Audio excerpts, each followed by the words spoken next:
Hi, welcome to Let's Talk Bonds, the bond market podcast from INR Bonds. I'm Arjun Patsati. And in this podcast, we are going to talk about where is the action going to be in the bond market. The Fed and the RBI have come out with a policy recently. We have seen how interest rates are moved and what is the expected rate movement going forward, which is guided by both these central banks. And hence, with these guidances, where will the markets investors tend to want to go to make that extra return in the bond markets?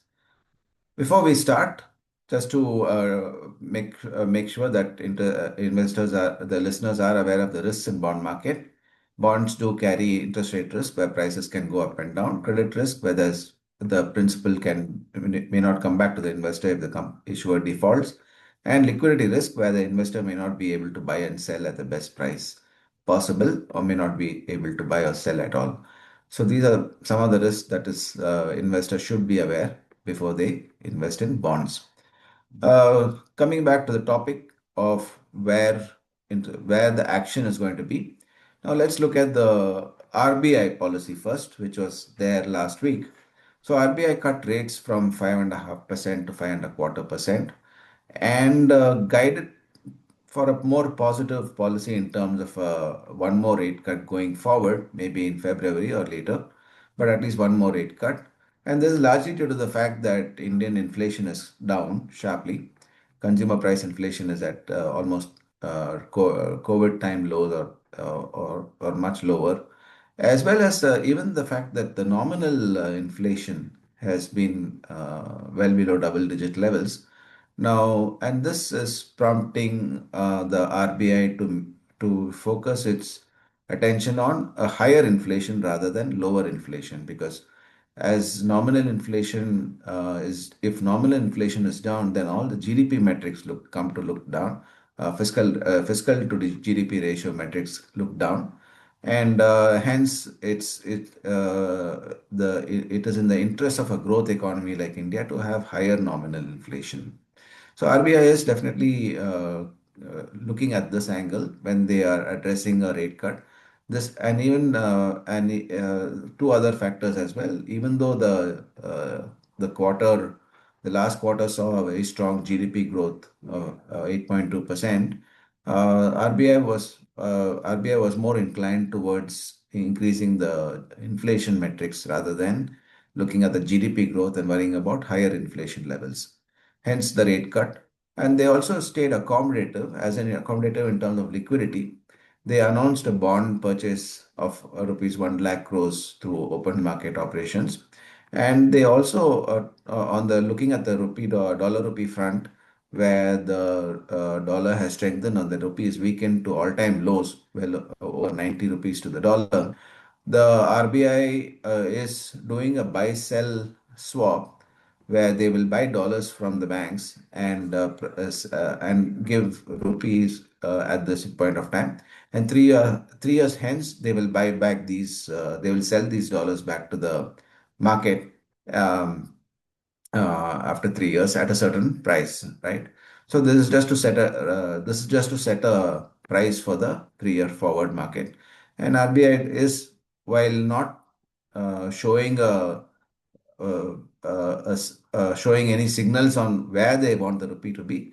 They want the current depreciation to all-time lows of the rupee against the dollar to not to instill more to not to let the markets know that the central bank is tracking it and they're not too worried about this depreciation.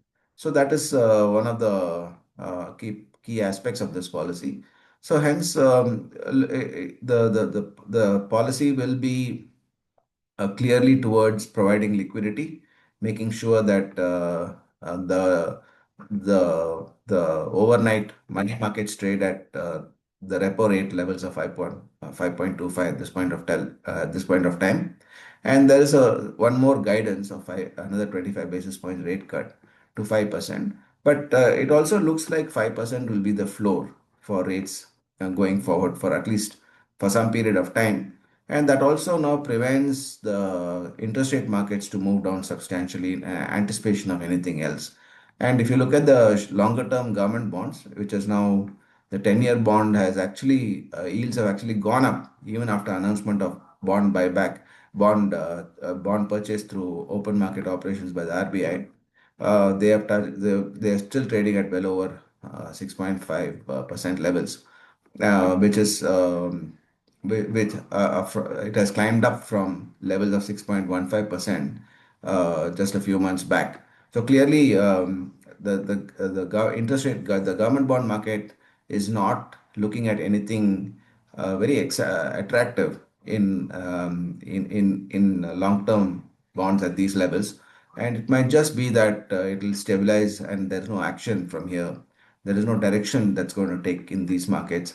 Hence, with this, the central bank, the bond markets will have to look at elsewhere where they can make the extra alpha they need for investors.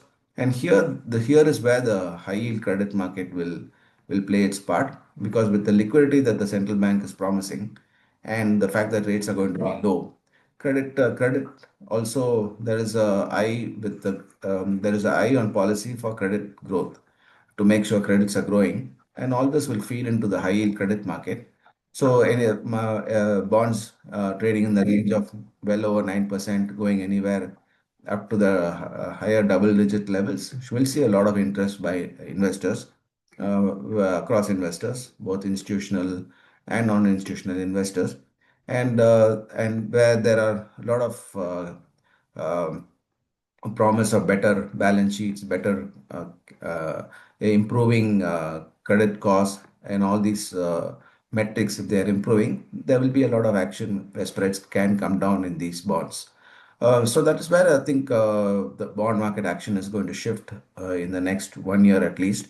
And on the overseas front, the Fed also indicated that they cut rates in this December policy, and also indicated that they'll have two more rate cuts, one next year and 1 year after next. So clearly, that set a floor on where the Fed fund rates will be.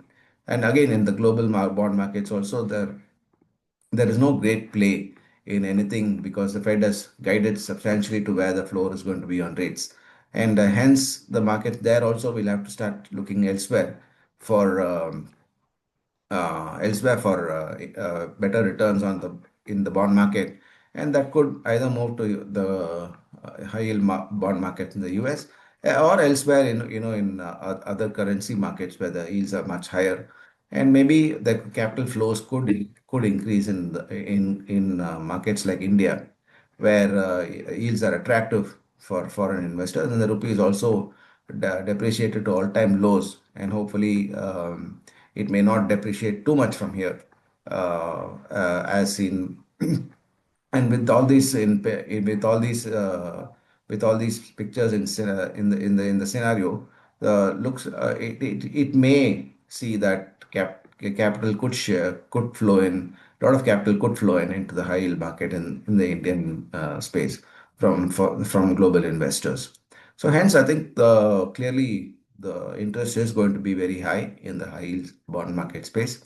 And INR Bonds is one of the platforms that is helping institutional investors and non-institutional investors to identify the best prices in these bonds, provide liquidity for their trades, etc. And INR Bonds is a SEBI registered stockbroker and an online bond platform provider. Thank you for listening in, and do follow us on all podcast channels.